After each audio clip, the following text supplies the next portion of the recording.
sesuai dengan berita yang beredar, itulah yang ada. Diputusnya itu di Desember, di akhir Desember. Yang sudah beredar di sini ini cerai talak itu laki-laki yang maju. Kalau yang maju perempuan itu namanya cerai gugat. Jadi saya hanya menyampaikan yang sudah beredar ini. Kalau tanpa ada berita yang beredar seperti ini, kami nggak bisa menceritakan itu juga. Tapi karena memang ini sudah beredar, saya hanya mengkonfirmasi betul apa yang beredar ini. Katanya ada kesepakatan yang dibuat mereka berdua dan biasanya kalau kesepakatan itu sudah selesai gitu. Ya entah kenapa sekarang jadi muncul rame. Nah, kalau saran kami silahkan hubungi yang bersangkutan, apalagi seorang yang terkenal ya, sangat mudah mungkin dicari. Kalau setiap perkara gugatan itu pasti dimediasi, ya. Apapun bentuknya wajib dimediasi ketika sebuah perkara itu adalah gugatan, dan itu pun kalau dihadiri oleh kedua belah pihak. Biasanya kalau sudah tahap pembuktian itu pasti saksi keluarga diminta keterangan. Semua tanpa kecuali kalau itu satu kewajiban ketika sebuah perkara perceraian mau berakhir, biasa pihak keluarga dipanggil dan ditanya masih bisa mengupayakan mereka rukun lagi atau tidak, karena memang pengadilan itu tugas utamanya sebetulnya merukunkan atau mempersatukan kembali rumah tangga yang bermasalah. Itu tugas pokoknya sebetulnya. Tapi kalau sudah tidak bisa diberi saran, tidak bisa dinasihati, dua-duanya tetap pengen bisa, ya, masa kita mau paksa? Informasi terkait dengan pernikahan tersebut sudah kita cross check, sudah kita cek di buku pengeluaran, dan setelah kita buka-buka dokumen-dokumen yang ada di kita, ternyata tidak ada pernikahan atas nama kedua orang tersebut. Jadi sehingga bisa kita pastikan bahwasanya pernikahan antara Arsad ya dengan Nisa itu tidak tercatat di KUA kami. Sehingga kami tidak bisa membeberkan apa bukti tambahan tadi karena memang pernikahan itu tidak tercatat. Lalu apa yang akan kami sampaikan? Jadi pernikahan itu dipastikan tidak tercatat. Kalau resmi ya pasti ke sini. Resmi itu kan dia harus ke RT RW dulu, sedangkan RT RW-nya juga menurut informasi kan tidak tahu. Ya kan? Harus kan ya, untuk membuat dokumen persyaratan nikah itu kan harus yang bersangkutan masing-masing ke RT RW dulu minta surat pengantar, terus ke kelurahan masing-masing bikin surat pengantar, surat perkawinan gitu kan.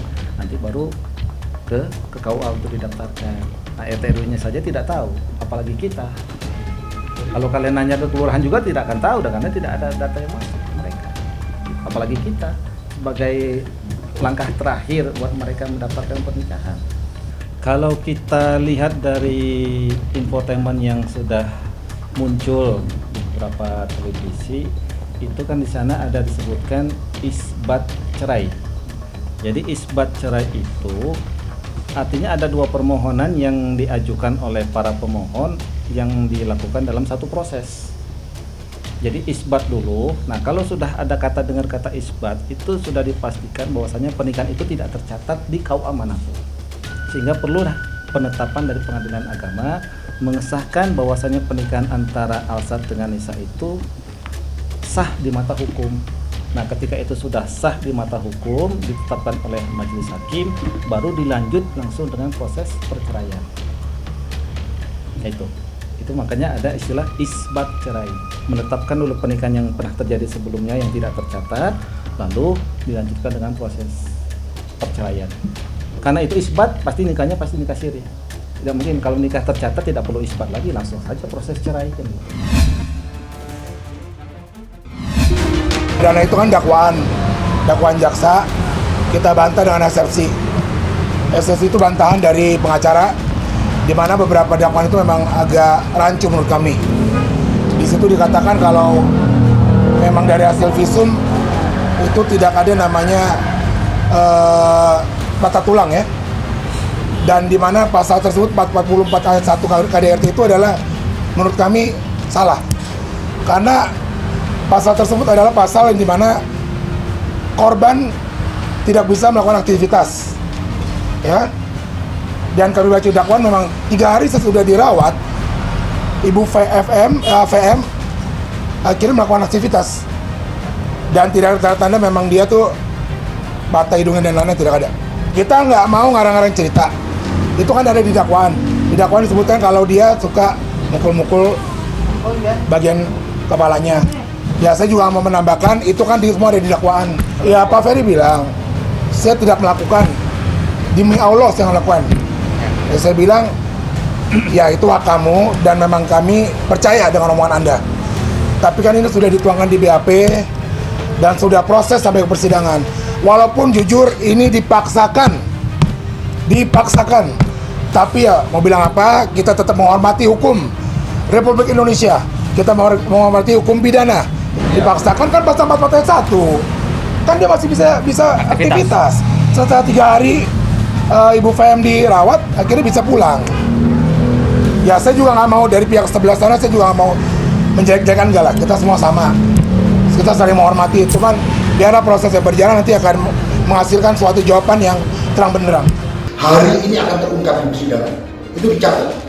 Jadi selama ini kalau kami menyampaikan di tanggal berapa itu, pada waktu Pak Ferry diperiksa di Polda Jatim, Pak Ferry mengatakan Ibu V memukul dirinya sendiri. Ingat ya? Lalu kemudian dibantah oleh penasihat hukumnya, dikatakan itu fitnah berat. Hari ini itu akan terungkap. Tunggu aja. Itu akan menjadi fakta nanti. Betul nggak itu Ibu V memukul dirinya sendiri? Sulit. Mas Sunan percaya saya tidak melakukan hal apapun yang dituduhkan. Padahal saya bilang, ini kita ngomong laki-laki dari hati ke hati, kan mungkin bisa saja hilaf, mungkin marah emosional gitu. Tapi dia nyatakan tidak. Dan kalau ketika seseorang sudah berkali-kali ditanya dengan berbagai macam teknik, jawabannya tidak, sama konsisten, ya insya Allah itulah yang benar gitu. Menurut kami ya, menurut kepercayaan kami para tim kuasa hukum tentunya gitu. Biarnya berjalan. Kita punya hak untuk menjawab, kita punya hak untuk melawan. Ya. Jangan ada intervensi dari siapapun juga.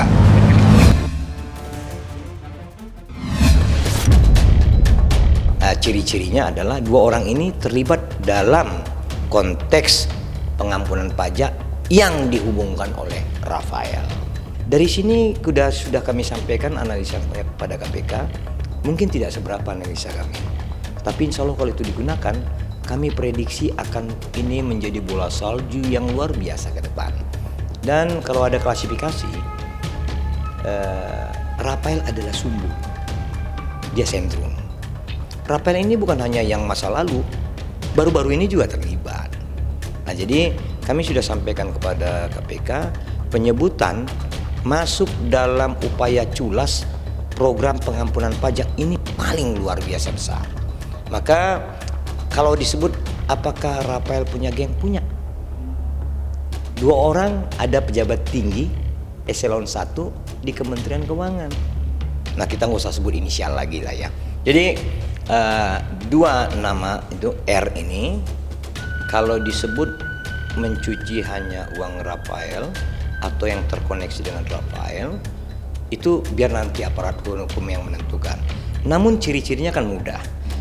Ketika ada korporasi didirikan orang tertentu atau beberapa orang, tapi korporasinya besar, bermodal besar, mensirkulasikan atau menata kelola uang yang besar, kan patut bagi publik nanya sumbernya dari mana. Nah, untuk mendeskripsikan contoh si A itu kaya atau Iskandar Storus kaya atau satu selebriti kaya, kan bisa diukur dari pajak orang pribadinya atau pajak badan hukumnya. Terus terdeteksi aliran atau alur sumber uangnya. Itu adalah uang putih.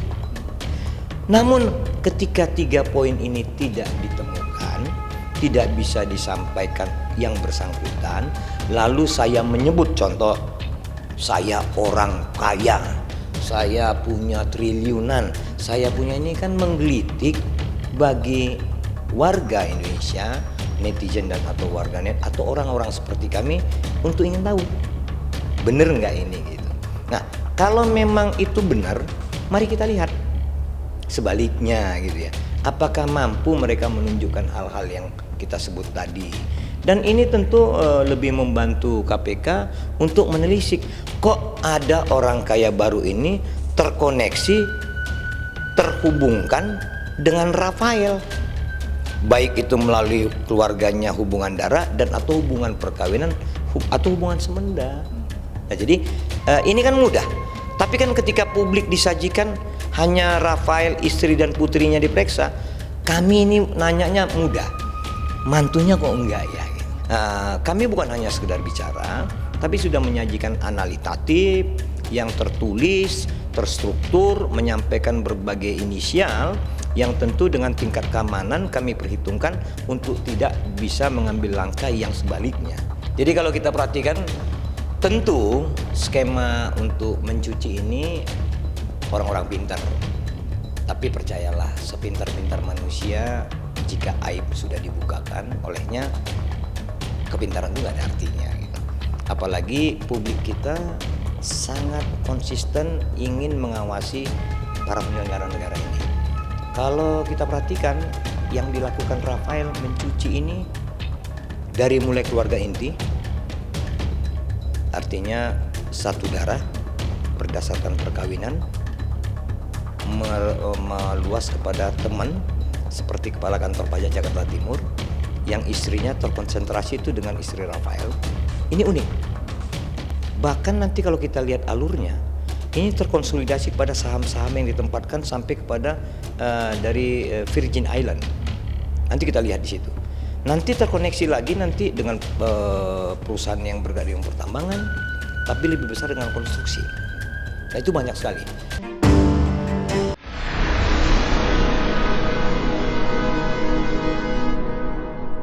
Jadi jangan lupa untuk subscribe Cumi Cumi.